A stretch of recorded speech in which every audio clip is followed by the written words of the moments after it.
नमस्ते दोस्तों। आज हम लोग एक महत्वपूर्ण टॉपिक राष्ट्रीय प्रतिभा खोज परीक्षा 2022 नेशनल टैलेंट सर्च एग्जामिनेशन के बारे में चर्चा करने जा रहे हैं। इसकी विज्ञप्ति भी जारी हो गई है तथा इसका फॉर्म फिलअप का डेट भी आ गया है। हम लोग आज इससे संबंधित सभी बिंदुओं पर चर्चा करने जा रहे हैं। साथ ही हम लोग इसकी कैसे तैयारी करें इसके बारे में चर्चा अगले वीडियो में करेंगे और इसके लिए हमें क्या क्या पढ़ना होगा, क्या क्या पढ़ें, इसके बारे में अगले वीडियो में चर्चा करेंगे। और इसकी विस्तृत जानकारी और तैयारी से संबंधित जानकारी धीरे धीरे हम अनेक वीडियो के माध्यम से देंगे। तो आज हम लोग इसके देखते हैं जो राष्ट्रीय प्रतिभा खोज परीक्षा क्या है, इसके लिए क्या योग्यता चाहिए, चयन प्रक्रिया क्या है।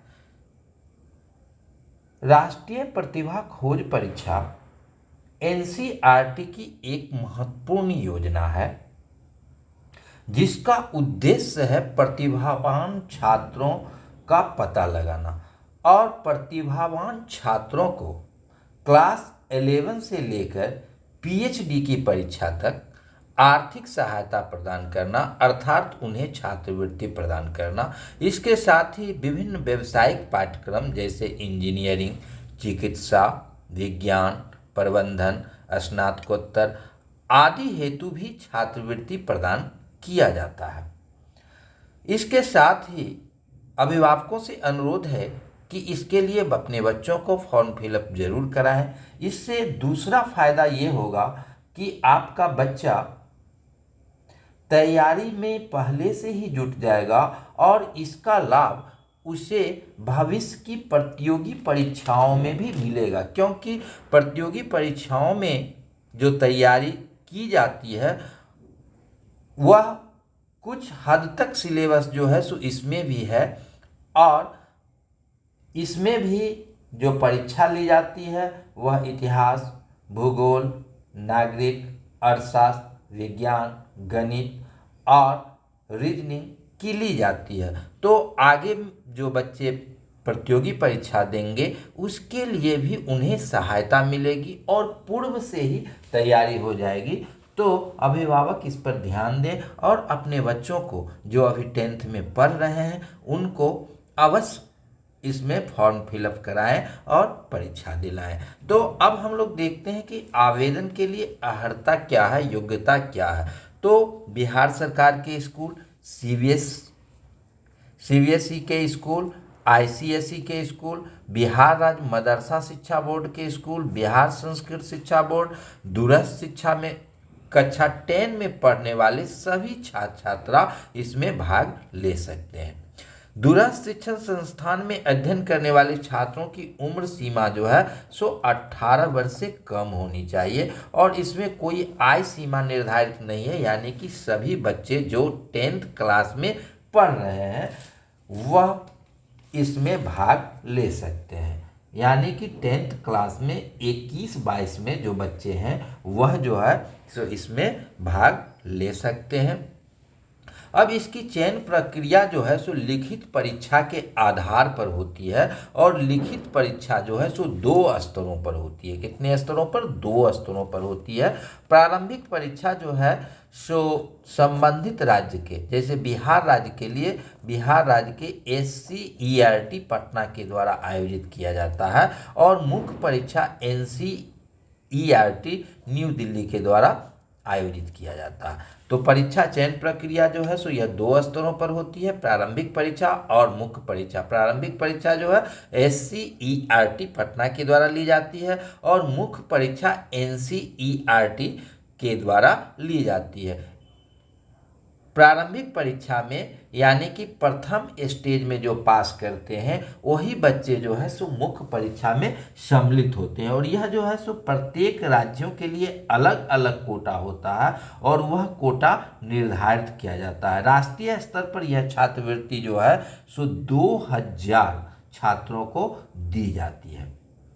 तो ये चयन प्रक्रिया से संबंधित था। इसमें परीक्षा शुल्क जो है सो सामान्य पिछड़ा वर्ग, अत्यंत पिछड़ा वर्ग के छात्र छात्राओं को 150 रुपये मात्र है और अनुसूचित जाति और जनजाति के छात्रों को 75 रुपये मात्र है। आरक्षण का भी प्रावधान इसमें है और स्टेज 1 में यानी कि प्रारंभिक परीक्षा में राज्य सरकार द्वारा लागू आरक्षण नियमावली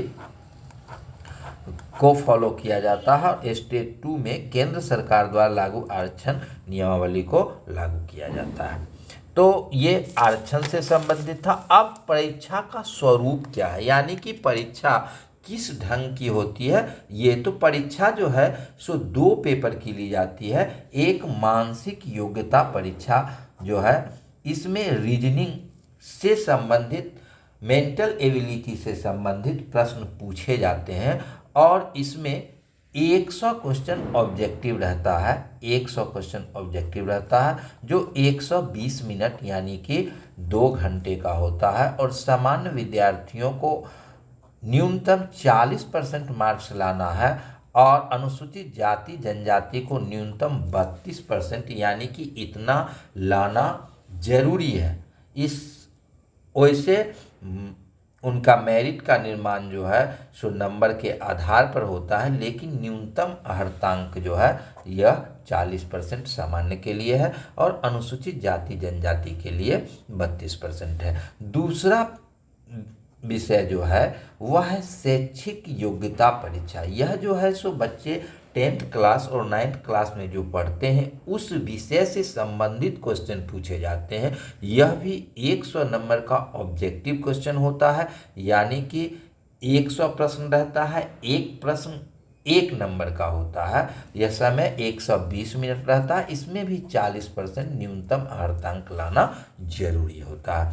मानसिक योग्यता परीक्षा में जो है सो तर्क, विश्लेषण, शाब्दिक और अशाब्दिक यानी कि वर्बल, नॉन वर्बल, रीजनिंग आदि से संबंधित प्रश्न पूछे जाते हैं। इसके बारे में हम लोग अगले वीडियो में देखेंगे कि मानसिक योग्यता परीक्षा में किस टाइप के क्वेश्चन आते हैं, क्या क्या पूछे जाते हैं, वह हम लोग अगले वीडियो में करेंगे। और शैक्षिक योग्यता परीक्षा में 9th एवं 10th के विषयों से संबंधित जो विषय बच्चे पढ़ते हैं उससे संबंधित, जैसे बिहार राज्य से अगर SCERT प्रथम स्टेज का एग्जाम लेती है तो बिहार बोर्ड के 9th एवं 10th में जो बुक है वो पढ़ना जरूरी है। उसमें विज्ञान में भौतिकी, रसायन एवं जीव विज्ञान, सामाजिक विज्ञान में इतिहास, भूगोल, राजनीति विज्ञान एवं अर्थशास्त्र और गणित से संबंधित प्रश्न पूछे जाते हैं। तो इसके लिए NCERT और बिहार टेक्स्ट बुक की किताब पढ़ना जरूरी है। अब आवेदन कैसे करें, तो आवेदन जो है सो SCERT पटना की वेबसाइट पर scert.bihar.gov.in पर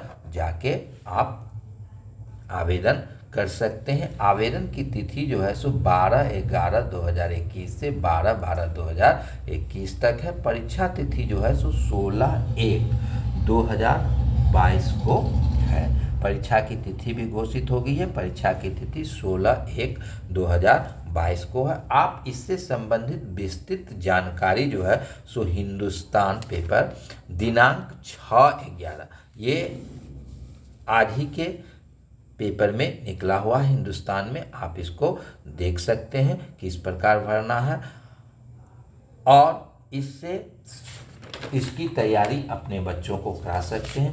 दोस्तों, इससे परीक्षा की तैयारी के बारे में जानकारी हम जो है सो अगले वीडियो में देंगे। अगले वीडियो में जो है सो किस ढंग से तैयारी किया जाए, क्या क्या पढ़ना है, मानसिक योग्यता परीक्षा में किस तरह के प्रश्न पूछे जाते हैं, शैक्षिक योग्यता परीक्षा में किस तरह के क्वेश्चन पूछे जाते हैं, इस पर हम लोग विस्तृत चर्चा करेंगे। तो अभिभावकों से भी अनुरोध है कि अपने बच्चों को फॉर्म अवश्य भरवाएं। संपूर्ण तैयारी के लिए हमारे वेबसाइट, हमारे चैनल को सब्सक्राइब करें तथा शेयर, लाइक एवं कमेंट करें। हम इससे संबंधित संपूर्ण जानकारी समय समय पर देते रहेंगे। धन्यवाद।